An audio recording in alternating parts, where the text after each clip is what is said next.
Signori, buongiorno, bentornati qua sul canale di Alex Moto Travelers. Siamo qui perché vi devo parlare di una moto per noi appassionati viaggiatori a macina chilometri, una moto che secondo me può essere interessante, quindi ho deciso di usarla in questi giorni qua alle Canarie, oltre alla Ducati Desert X. Come vedrete, non so se uscirà prima il video del test ride di questa moto oppure dell'esperienza. Sono qua con il mio amico Freccia Verde, noto youtuber, e abbiamo preso una Ducati Desert X e la Honda NT 1100, quindi ce la stiamo scambiando per capire e provarle tutte e due, così da parlarvene, visto che poi, appunto, come dicevo, noi siamo dei motoviaggiatori, soprattutto voi che mi seguite siete dei motoviaggiatori. Credo che questa sia una moto sicuramente interessante di cui valeva la pena parlare, quindi andiamo un attimo a vederla nel dettaglio.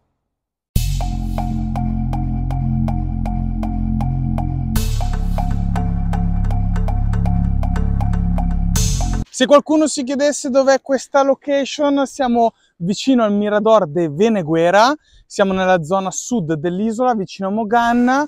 La strada è fantastica, considerate che quella è la zona di Los Azulejos, vedete queste rocce di quel colore azzurro molto particolare e la strada, guardate dove si snoda, sicuramente ragazzi da venirci. Vi ricordo che se volete venire alle Canarie e noleggiare una moto, andate dal mio amico Andrea di Canary Ride, potete andare sul suo sito e inserire come codice sconto Alex Moto Travelers, tutto minuscolo, tutto attaccato, per avere uno sconto sul noleggio. Ma se avete bisogno sicuramente potete scrivermi in privato per chiedermi informazioni, come sempre super disponibile. Andiamo a vedere la NT 1100 perché, allora, esteticamente, ragazzi, adesso faccio la premessa che ormai faccio sempre quando faccio un video dove provo le moto. Questa è la mia personalissima opinione. Io non sono nessuno, sono un motociclista comune, non sono un tester, non sono un giornalista. Vi parlerò di quelle che sono le mie sensazioni personali una volta salito in sella.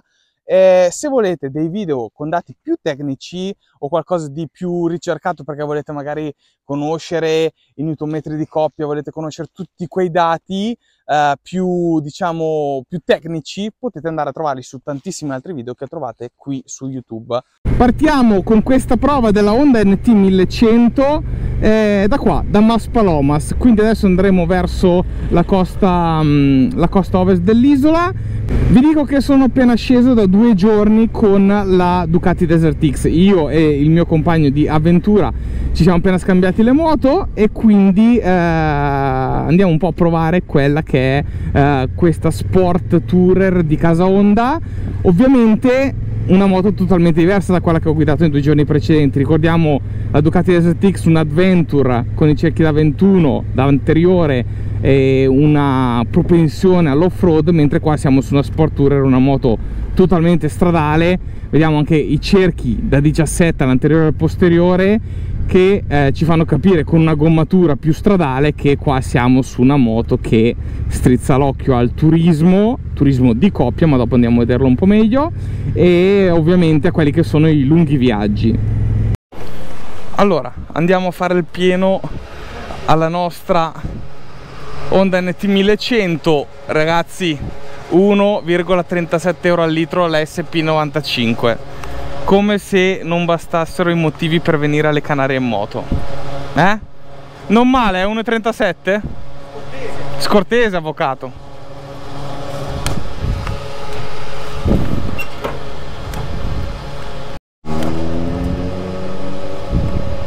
Ne approfitto per ricordarvi che la NT 1100 ha 20 litri di serbatoio.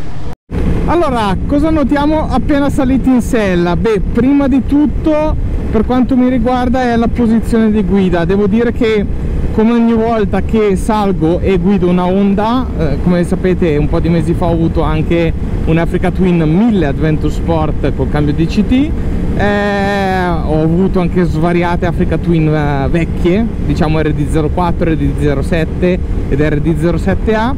Devo dire che ogni volta che si guida un'Honda per me c'è subito feeling quando si sale in sella. Mi sembra di guidare una moto che già conosco. Devo dire che questa NT 1100 non appena ci si sale sopra e si fanno i primi chilometri, ha un'ottima impostazione di guida, intendo che si sta con la schiena molto dritti, stile un po' moto adventure, quindi il manubrio non è larghissimo, è una giusta misura, però si sta con il busto dritti, cosa che a me piace molto, perché avendo anche poi diversi problemi con la schiena, avendo un'ernia, più mantengo una postura dritta con la schiena dritta, meglio sto, soprattutto dopo 8 ore di guida. Quindi devo dire che a livello di busto e di braccia ottima. Per quanto mi riguarda, come sapete, io sono circa 1,86 m di altezza, e notiamo anche che il manubrio è leggermente rivolto verso di noi, quindi non tende a portarci in avanti, ma ci fa rimanere belli eretti, con una buona impostazione e molto rilassante. Questo è di primo acchito quello che uno nota, almeno quello che io ho notato non appena ci sono salito in sella. Non appena montiamo in sella sicuramente noteremo il blocchetto di sinistra, l'avevamo già visto sull'Africa Twin 1100 e è lo stesso blocchetto, ragazzi, quindi per quanto mi riguarda, avendo preso questa moto a noleggio e non avendo una grossa esperienza con questo blocchetto, sono sempre un po' in difficoltà. Adesso sono partito, adesso ero nel traffico, dovevo anche solo banalmente suonare, sono andato invece a schiacciare l'indicatore delle frecce. Diciamo che per me questo blocchetto rimane sempre un po' troppo incasinato. Ovviamente man mano che si utilizza la moto ci si prende mano e confidenza con quelli che sono i tasti, però obiettivamente per me, che come l'altra volta quando ho provato l'Africa Twin 1100 e adesso provo l'NT 1100, questo blocchetto rimane molto molto impegnativo. Poi ovviamente abbiamo lo schermo TFT con touchscreen, Apple CarPlay e Android Car, quindi un bello schermo anche qui con tantissime funzionalità e personalizzazioni. Per quanto mi riguarda anche troppo, a me piacciono le cose un po' più semplici. Qui per esempio possiamo andare a settare la potenza di una delle 3 mappe che ci sono già preimpostate, oppure possiamo andare a settarne 2 che sono le mappe user, possiamo andare a settarle in base a quelle che sono le nostre, diciamo, esigenze. Abbiamo uno schermo più piccolo con le informazioni, diciamo, principali: velocità in chilometri orari, quello che è il totale dei chilometri della moto e l'indicatore di marcia, anche se poi le stesse informazioni sono riportate qua sopra, ma vanno poi in base anche alla modalità di guida. Quindi esempio in Tour abbiamo questa visualizzazione, in User 2 abbiamo questa, User 1, e poi abbiamo Rain e Urban. Quindi abbiamo Urban, Rain e Tour come mappe preimpostate, User 1 e User 2 che sono totalmente settabili. Andiamo un po' a sentire il quick shift up and down di questa NT 1100.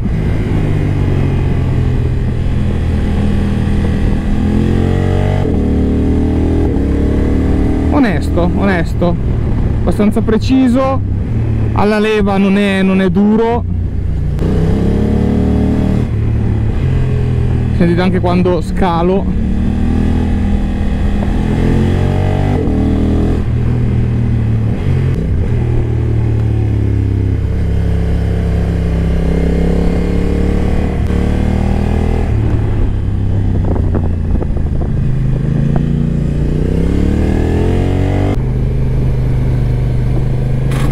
Allora ragazzi, stiamo scendendo, curve bellissime. Devo dire che si nota subito che la NT 1100 non è molto alta da terra. Adesso diciamo che ero in curva e mi sono tirato un attimo su perché ho appena raschiato per ben 2 volte le pedivelle sull'asfalto. Non è molto alta da terra e quindi quando andiamo a accentuare un po' la piega è abbastanza facile strusciare le pedivelle sull'asfalto. Adesso infatti ogni curva mi tiro sempre un po' più su.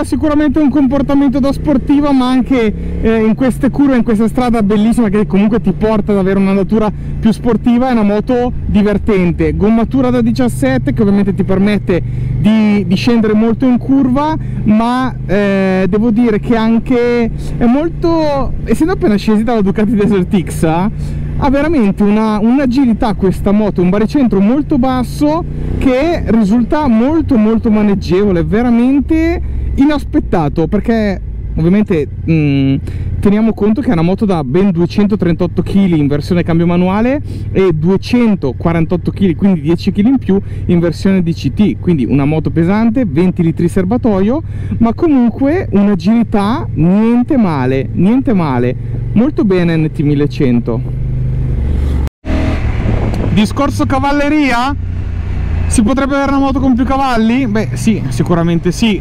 Costano di più? Sicuramente sì. 100 cavalli sono abbastanza per divertirsi? Per me sì.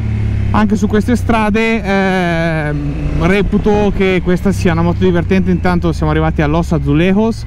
Guardate qua le rocce, bellissime. Ovviamente sono colori naturali. Quindi personalmente reputo che questi 102 cavalli su una moto, per come è intesa questa moto con la sua filosofia, siano più che sufficienti. Vedete che comunque siamo in terza e ha un'ottima progressione. Certo non è un motore esuberante che ci fa sognare ad ogni apertura, ma sicuramente 100 cavalli dicono la loro. Assolutamente sì.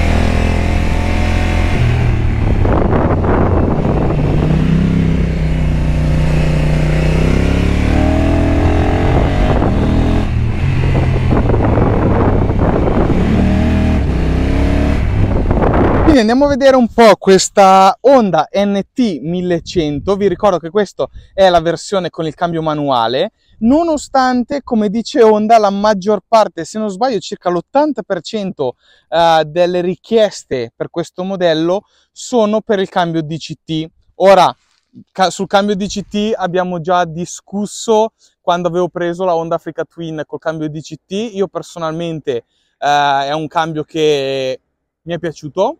Preferisco il cambio tradizionale, ma secondo me il cambio DCT Honda è fatto davvero bene, e soprattutto su una moto con questa concezione, quindi una moto da viaggio, una sport tourer, sicuramente io la prenderei DCT. Se dovessi comprarla, la prenderei sicuramente DCT, perché lavora molto bene, soprattutto in quell'ottica. Come dicevamo, la zona anteriore ragazzi ricorda il famoso scooter Honda XADV, quello scooterone un po' particolare, dall'animo un po' più adventure, ma questa diciamo che è una moto che è stata fatta anche in economia. In economia cosa vuol dire? Non perché sia fatta male o scadente, ma perché riutilizza parecchi componenti di moto che Honda produce già.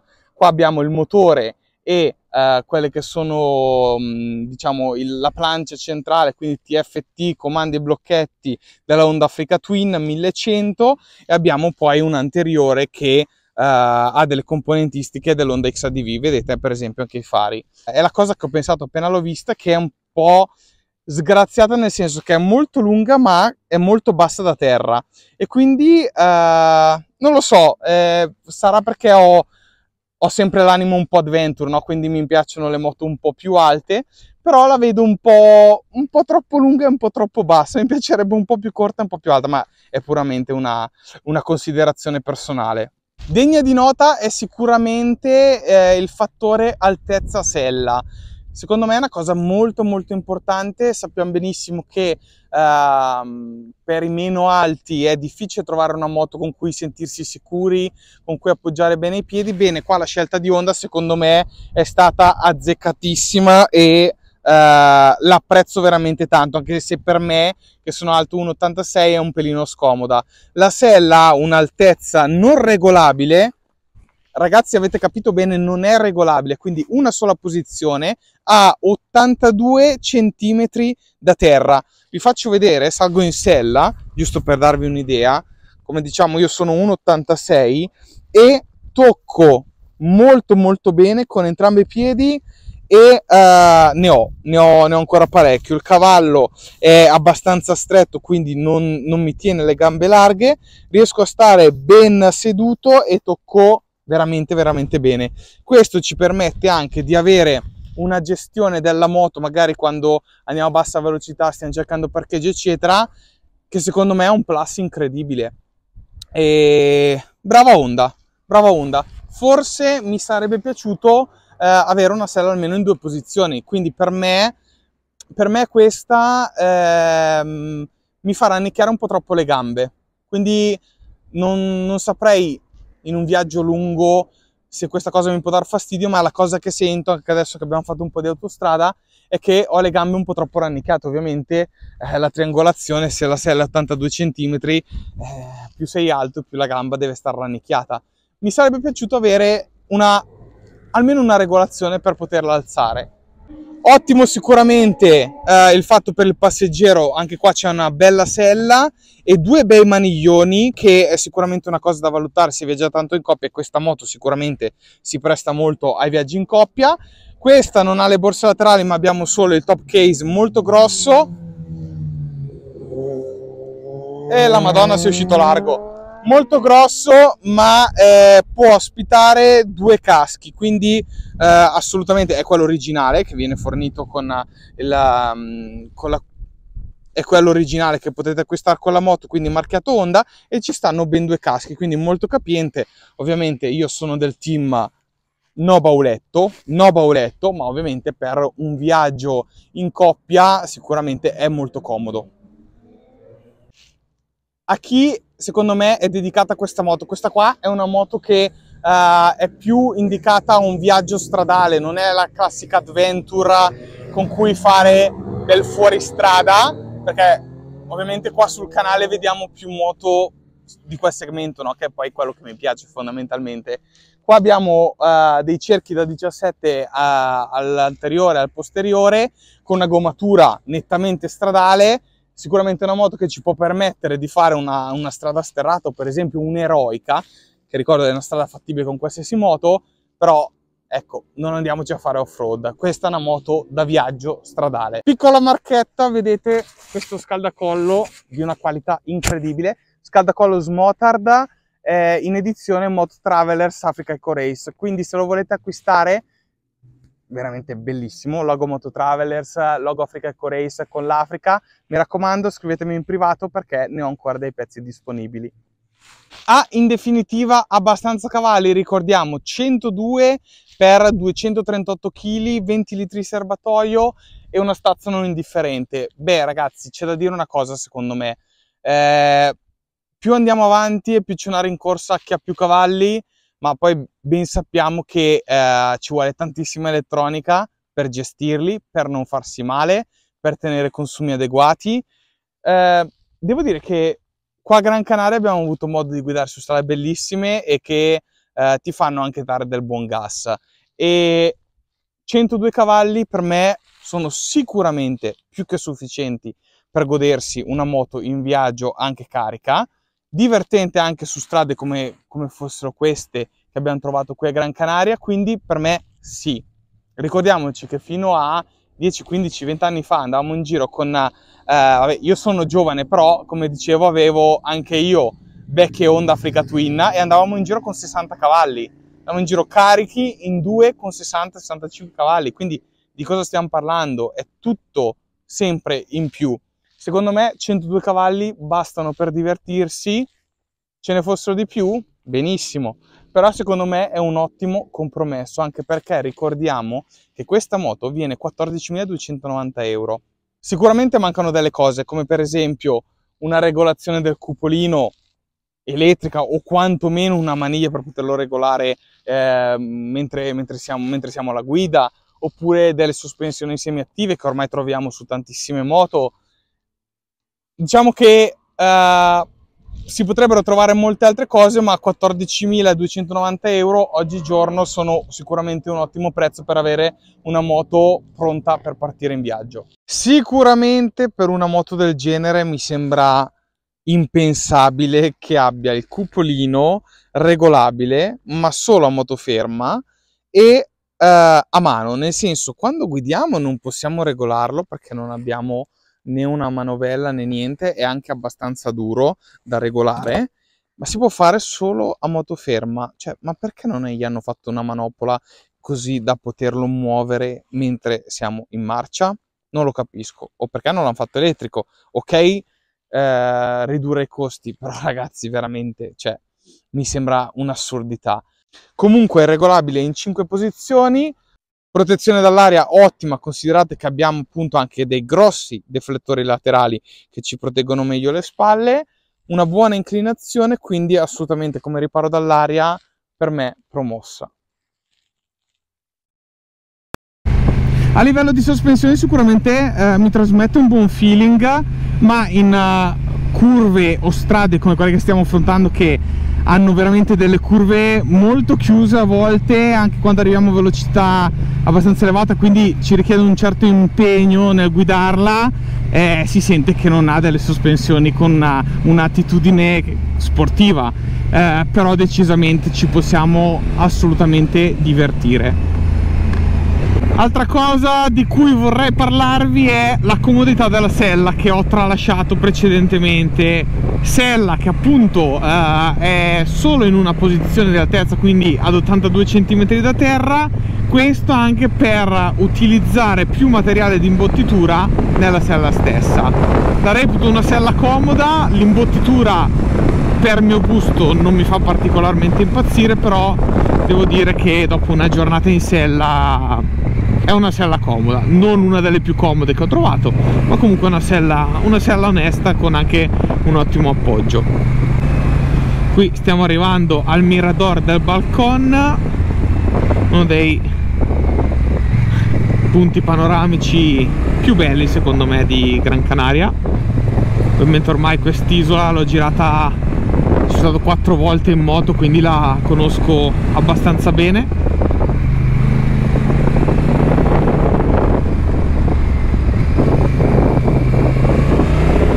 Quindi da Alex e dalla Honda NT 1100 è tutto, vi lascio e vi saluto con un tramonto incredibile.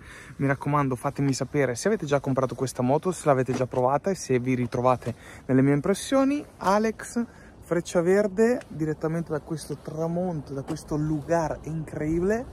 È todo, ci vediamo alla prossima.